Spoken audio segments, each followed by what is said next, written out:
네, 오늘 우리가 함께 읽을 말씀은 마태복음의 가장 마지막 장인 마태복음 28장, 그 중에서도 9절에서 10절 말씀 함께 보도록 할 텐데요. 우리 9절에서 10절 말씀으로 갈릴리에서 만나자라는 제목의 말씀 함께 나누도록 하겠습니다. 우리 말씀을 읽을 텐데요. 제가 살아계신 하나님의 말씀을 봉독할 때에 여러분들 그 말씀 경청하시기를 바랍니다. 이제 읽겠습니다. 그런데 갑자기 예수께서 여자들과 마주쳐서 평안하냐 하고 말씀하셨다. 여자들은 다가가서 그의 발을 붙잡고 그에게 절을 하였다. 그때 예수께서 그 여자들에게 말씀하셨다. 무서워하지 말아라. 가서 나의 형제들에게 갈릴리로 가라고 전하여라. 그러면 거기에서 그들이 나를 만날 것이다. 아멘. 여러분, 예수님께서 십자가에 못 박히셨습니다. 양손에 또 양발에 큰 못이 박히고 몸에 있는 물과 피를 다 쏟으셨습니다. 안식일 전날이 되었습니다. 안식일까지 시체를 나무 위에 달아두는 것은 옳지 않기 때문에 병사들이 예수님의 옆구리를 통해 심장을 관통하는 창을 찌릅니다. 남아있던 모든 피와 물이 마지막으로 창을 통하여 쏟아지는 순간이었습니다. 남은 한 방울까지 말씀에 기록된 대로 다 쏟으시고 다 우리를 위해 흘리셨습니다. 예수님께서 그렇게 죽으신 것이죠. 그때에 예수님의 장례가 행하여집니다. 그리고 그곳에는 무덤 맞은편에 막달라 마리아 그리고 다른 마리아가 앉아서 예수님의 장례를 지켜보게 됩니다. 그리고 안식일이 지났을 때에 그녀들은 예수님께 기름을 발라드리기 위하여, 향유를 바르기 위하여 예수님의 무덤을 보러 예수님께 찾아갑니다. 큰 돌이 입구를 막고 있어서 이것을 어떻게 옮겨야 하나 고민하였지만 그 고민보다 중요한 것은 예수님을 찾아뵙고 그분에게 향유를 바르는 것이었기에 그녀들은 고민과 걱정을 가득 안고 예수님을 찾아갑니다. 그런데 마태복음에 보면 진기한 일이 벌어지죠. 무덤가에 땅이 진동하는 지진이 일어나게 됩니다. 그리고 무덤의 돌문은 열려 있었고 그 문에 천사가 앉아서 무덤을 보라라고 말하며 그녀들에게 이야기하죠. 너희들이 들어가서 한번 보아라. 예수께서는 더 이상 무덤 가운데 계시지 않는다. 그분은 살아나셨다라고 이야기하죠. 여러분, 예수님의 부활을 이야기한 이 천사가 제일 처음 한 이야기, 한 말이 무엇인지 아십니까? 예수님께서 살아나셨다. 그분께서는 더 이상 여기 계시지 않는다. 그러니 예수님께서 말씀하셨던 그곳 갈릴리로 가서 너 형제들아 갈릴리에서 예수님을 만나라 라고 말씀을 하셨어요. 여러분, 이 여인들이 제정신이었겠습니까? 성경에 이렇게 기록됩니다. 여자들은 무서움과 큰 기쁨이 엇갈려서, 여러분, 상반된 감정이죠. 기쁨과 두려움이 막 뒤엉킨 감정으로 이전에 한 번도 느껴보지 못했던 설레임과 두려움을 안고 제자들을 향하여서 떠납니다. 두근두근거리는 마음으로요. 여러분, 근데 그때 예수님께서 그녀들 앞에 나타나십니다. 예수님을 그녀들이 직접 눈으로 보게 된 거예요. 여러분, 수년 전의 일입니다. 제가 예전에 어떤 한 분에게, 그분에게 한 것은 아니죠. 그러나 그분이 설교의 자리에 와서 저희의 설교를 지속적으로 들었던 적이 있어요. 그분은 신앙이 없는 분이었어요. 그러나 와야 해서 예배당에 앉아서 저희의 설교를 경청하셨던 분입니다.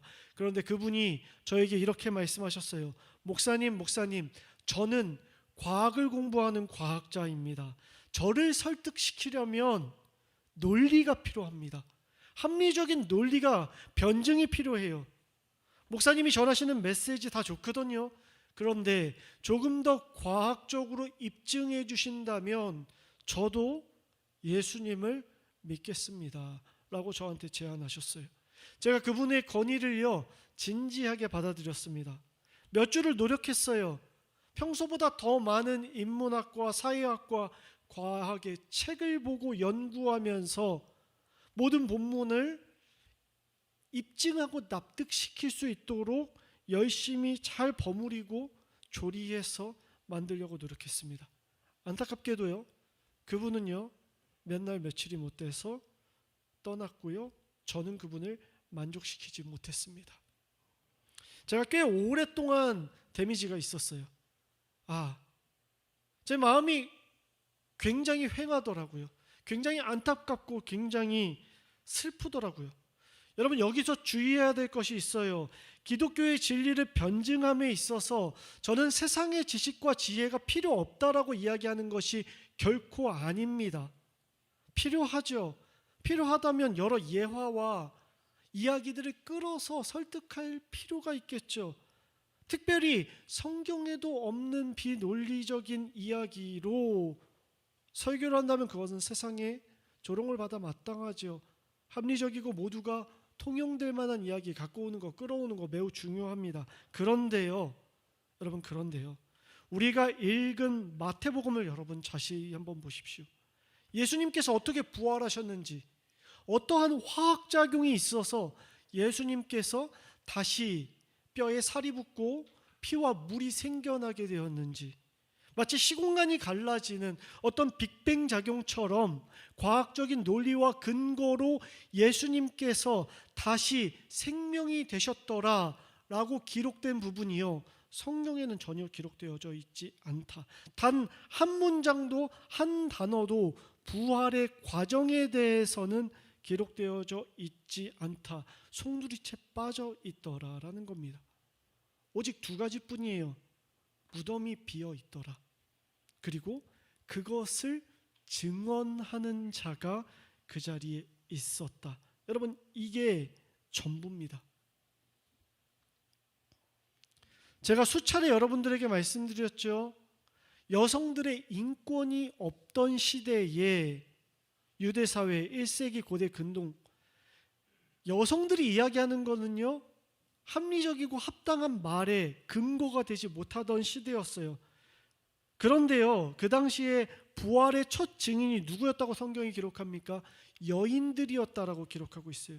그들이 뛰어가면서 제자들에게 예수께서 부활하셨다는 걸 이야기해야 돼요. 그런데 그들이 가져가는 증거 분명히 채택되지 않을 겁니다. 그런데 그 증거라는 것이 그들 눈으로 보았다, 내가 합리적인 책을 가져왔다도 아니었어요.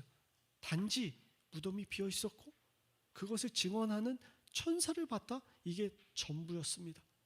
그런데 그 여인들이 뛰어가면서 서로 얼굴 한 번쯤 봤겠죠. 우리가 이렇게 뛰어가는 것이 맞을까? 가서 말하면 사람들이 우리 이야기 들어줄까? 분명히 콧방귀를 뀌겠지. 제자들조차 믿지 않겠지 라고 하면서 그 궤변 같은 이야기를 전하기 위해서 그녀들은 달려갑니다. 왜요? 그렇게 하라고 했기 때문에, 또 주님께서 그렇게 될 거라고 하셨기 때문에. 여러분, 그때요, 그렇게 순종했을 때요, 그들은 예수님을 만나게 됩니다. 믿음의 발걸음을, 믿음의 다름박질을 근거 없이 걸어갈 때에 그때 예수님을 보게 된다고요. 여러분, 신앙생활은 늘 그런 것 같아요. 하나님 앞에서는 율법, 과학, 세상의 지식과 세상적인 방법론으로는 아무도 의롭게 되지 못한다. 그러나 의인은 그리스도 예수 안에서 하나님께서 약속하시고 새 언약으로 칭하신 의롭다 말하는 그 증거는 오직 믿음이다. 믿음으로 살 것이다. 너희가 나의 말을 믿을 때 그때에 비로소 영광을 보게 될 것이다. 여인들은요 믿었어요. 그래서요 하나님의 약속의 말씀을 믿고 예수님 생전에 하셨던 그 말씀을 믿었을 때에 그녀들은 두 눈으로 똑바로 예수님을 보게 된 겁니다. 여러분, 주저하지 않는 신앙, 따져볼 것 많았죠.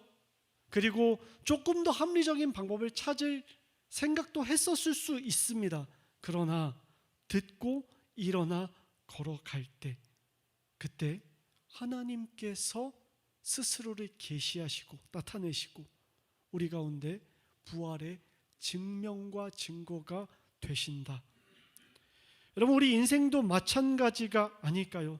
첫째, 우리에게는 말씀의 기록이 있습니다. 둘째, 서로에게 증언하는 믿음의 식구들, 교회가 있습니다.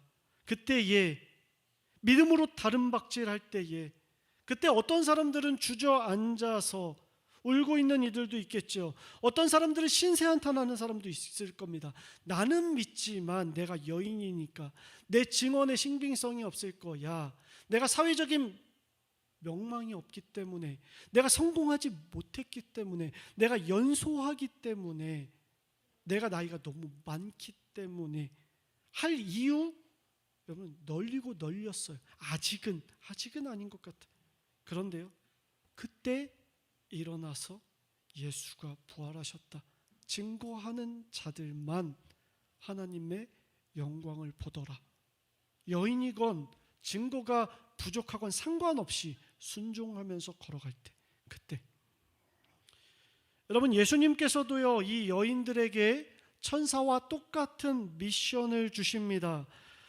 제자들에게 가서, 형제들에게 가서 갈릴리에서 만나자는 이야기를 좀 전해주려무나. 여러분, 그래서요 11 제자 가운데 어떤 제자들은 투덜거리는 사람들도 있었을 것이고요, 또 뒤에 보면은 예수님을 직접 보고도 믿지 않았는데 여인들의 말 믿었겠습니까? 그저 대세가 가니까 가는 사람들도 있었을 겁니다. 그런데요, 갈릴리로 가서 예수께서 일러주신 산에 이르러서 그들은 어떻게 됩니까? 예수님을 뵙고 예수님께 절하고 그분을 만나 뵙게 되는 놀라운 일들이 일어나게 돼요. 이 기록이요 마태복음, 우리가 읽은 마태복음에 기록되어 있고 마가복음, 누가복음, 요한복음에 기록되어 있어요. 근데 이거를 다 조합해서 보면요, 예수님께서 결국 어디서 승천하시는지 아세요? 예루살렘 근방 베다니에서 승천을 하십니다. 그런데 갈릴리는 멀어요. 왜 예수님은 승천하실 장소도 아니고 또 그 당시 정치, 경제, 문화의 핵심지인 예루살렘이 아니라 갈릴리에서 만나자고 하셨을까? 굳이 그 먼 길을 걸어서 가는 동안 제자들 의심만 증폭될 뿐인데, 가면서 예수님에 대한 실망감만 더 커질 뿐인데 왜 굳이 갈릴리에서 만나자고 하셨을까? 이 질문이 한 주간 저에게도 있었어요. 답은요, 여러분, 성경에 기록되어져 있지는 않기 때문에 우리가 알 수 없습니다. 그러나 합리적으로 생각하고 추론해 볼 수는 있어요. 제자들의 입장에서 생각해 봤습니다. 예수님의 이야기를 들어요. 갈릴리에서 만나자, 갈릴리에서 보자. 그런데요, 제자들은 갈릴리로 결코 돌아가고 싶지 않았을 것 같아요. 여러분, 갈릴리가 어느 곳입니까?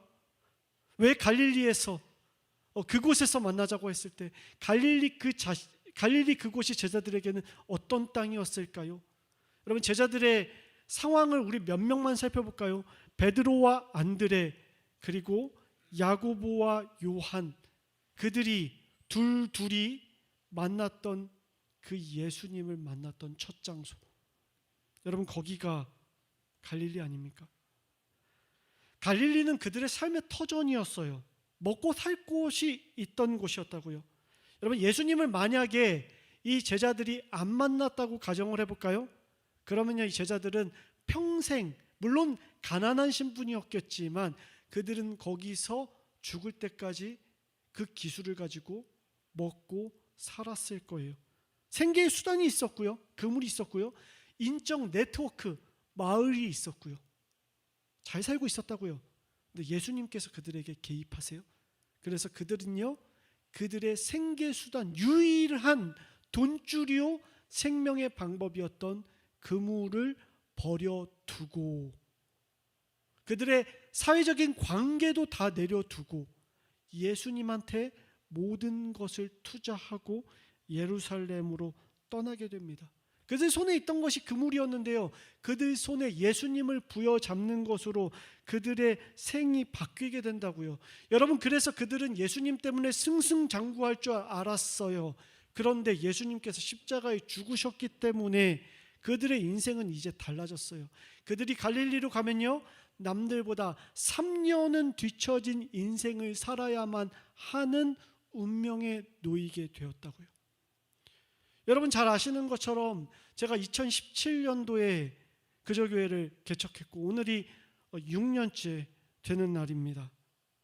2018년도 17년에 준비해서 18년도에 여러분, 현재까지 저는 개척하기 전부터 직장 생활을 하고 현재까지 주중에 직장 생활을 하면서 교회를 섬기고 있습니다.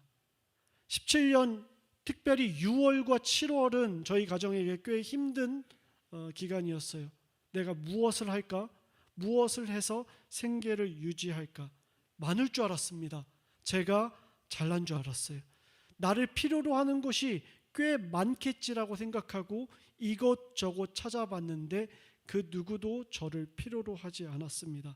저에게는 교사 자격증이 있어요. 사범대학교 나왔거든요. 이거 가지고 남들 가르치는 일 할 수 있겠지라고 생각했어요. 근데 제가 15년간 20년간 그 일을 하지 않았기 때문에, 경력이 없기 때문에, 목회밖에 안 했거든요. 그렇기 때문에 저를 필요로 하지 않더라고요. 저보다 젊은 친구들이 있기 때문에, 저는 경력이 없기 때문에, 남들이 피땀 흘려가며 15년 동안 쌓아 올린 그 열매를 도저히 따라갈 길이 없더라고요. 그 치열한 경력, 처음부터 저는 다시 해야 돼요. 처음부터 다시. 이럴 줄 알았으면 15년 전에 할 걸. 이럴 줄 알았으면 20년 전부터 해 놓을 걸. 여러분, 제자들도 비슷한 생각이지 않았을까요? 내가 3년 전에 그물 내려놓지 말걸. 지금 3년이 지나서 그물 깁는 방법도 좀 달라졌을 텐데, 어느 바닷가에 물고기가 더 많은지도 바뀌었을 텐데, 그리고 그들은 그 기간 동안 그물 더 창창하게 만들고 배도 좋은 것 사고, 그리고 네트워크도 더 탄탄해져서 남들이 나보다 3년은 더 앞서가는데, 제자들은 예루살렘에서 승부하고 싶었을 겁니다. 정치도 개혁하고 종교도 그리고 경제도 다 개혁하면서 예수님의 좌편과 우편에서 한 자리씩 차지하고 싶었어요. 그런데 그들이 다시 갈릴리로 돌아온다는 거, 그거는요 그들에게 실패했다라는 메시지밖에 되지 않습니다. 그런데요, 딱 하나, 갈릴리로 돌아오면 그들은 실패인데 딱 하나 놀라운 일이 일어납니다. 그곳에 예수님이 계시면 이야기가 달라져요. 그들이 손에 다시 그물을 쥐어도요, 여전히 그들의 손에 놓지 않은 것 하나가 있으니 예수님께서 여전히 그들의 손을 잡고 계실 때, 그 장소는 실패의 장소가 되어야 하는 것이 분명하지만 그 장소는 다시 기억하는 기억의 장소로 바뀝니다. 무엇을 기억합니까? 내가 처음 내 모든 것을 주님께 드리겠다고, 내 인생의 다른 것보다 가장 귀한 이름이 예수님이라고 순전하게 고백했던, 마음으로 부르짖었던 그 장소. 혹여나 내가 이 금을 다 잃는다 해도, 혹여나 내가 모든 네트워크가 다 깨진다고 해도, 그래도 주님이 계시면 나는 자족할 수 있다고 고백했던 그 장소, 내 생명과 같은 그물도 버릴 수 있다고 고백했던 그 예수님을 만났던 그 장소, 거기서 보자, 거기서 나를 만나자. 그곳에서 예수님께서 제자들에게 다가와 말씀하시죠. 여러분, 우리는 주님께서 주셨던 그 미션, 제자를 삼고 가르치고 지키게 하라만 기억하고 있지만, 그 주님께서는 그 제자들에게 그에 앞서 다가와서 말씀하십니다. 평안하냐? 두려워하지 마라. 그리고 말씀하시죠. 내가 드디어 하늘과 땅의 모든 권세를 갖게 됐다. 여러분, 사탄이 예수님을 시험할 때 나에게 절하면 내가 천하 만국을 주겠다라고 이야기를 하죠. 세상 방법으로 취득하는 방법 알려줍니다. 예, 절하면 예수님 그거 다 가질 수 있었을 겁니다. 그런데요, 예수님은 그 방법 택하지 않고 십자가에 죽는 미련한 방법을 택하셔서 마침내 제자들에게 말씀하십니다. 제자들아, 비로소 내가 십자가에 죽고 다시 생명을 얻는 방법으로 영원한 권세, 영원한 생명의 권세, 다니엘서에 약속했던 그 인자의 권세를 드디어 내가 갖게 되었다 라고 말씀하십니다. 여러분, 저도요, 그리고 여러분도요, 예루살렘에 가야만, 그곳에서 승부해야만, 거기서만 생명이 있다고 생각할 때가 있었죠. 오늘도 어쩌면 그럴 수 있습니다. 우리가 머릿속으로 그리는 신앙생활, 우리가 계획하고 따져보는 인간관계, 사회생활의 승리, 여러분, 그거 어그러지면 힘들어하는 우리의 삶 가운데 예수님께서 찾아와서 평안을 빌며 말씀하십니다. 내가 하늘과 땅의 권세를 다 가지고 있다. 그리고 그분이 말씀하시죠. 네가 어디에 있든지 나는 너의 손을 뿌리치지 않겠다. 처음 잡았던 그 장소에서, 네가 예루살렘에 있던, 베다니에 있던, 이곳 갈릴리에 있던, 어디에 있던, 두로와 시돈 어느 이방 지역에 있던, 내가 결코 이 권세로 너희를 떠나지 않겠다라고 말씀하십니다. 주님께서는 우리를 부르십니다. 우리가 계획하고 우리가 생각하는 곳이 아니라 우리를 처음 만났던 그 시공간을 초월하는 곳으로 우리를 부르십니다. 내가 성공의 방정식을 머리를 굴려서 짜내어내던 그곳에서 예수님 때문에 다 내려놓고 주님이 승리입니다. 주님이 생명입니다. 그러니 주님께 기도하겠습니다. 라고 부르짖던 그 장소, 갈릴리. 내 그물을 냅다 버려두었던 그 장소, 갈릴리. 그곳에서 말씀하세요. 내가 이제는 모든 것 다 가지고 있다. 그리고 내가 너의 편이 되어서 너의 손을 꼭 잡고 이 세상 살아갈 테니 너의 직장생활과 너의 가정생활과 너의 육아와 너의 형편을 두려워하지 말아라. 그 갈릴리에서 내가 너를 만나주겠다라고 말씀하십니다. 여러분, 이 시간 같이 찬양하면서 그 주님을 묵상하며 여러분의 갈릴리를 생각할 수 있는 여러분들이 되셨으면 좋겠습니다. 우리 정진혁 집사님께서 찬양을 여러분들을 위해서 불러주실 거예요. 가사를 여러분 눈을 감고 한번 생각해 보셨으면 좋겠어요. 여러분의 갈릴리는 어디입니까? 여러분이 살아가는 그 삶의 자리가 어디입니까? 특별히 내 성공 방정식이 통용되지 않는 것 같은 갑갑하고 다시는 돌아가고 싶지 않은 그 갈릴리, 거기는 어디입니까? 그곳에 주님께서 불을 지피시고 떡을 구우시고 물고기를 조리하시며 평안하냐?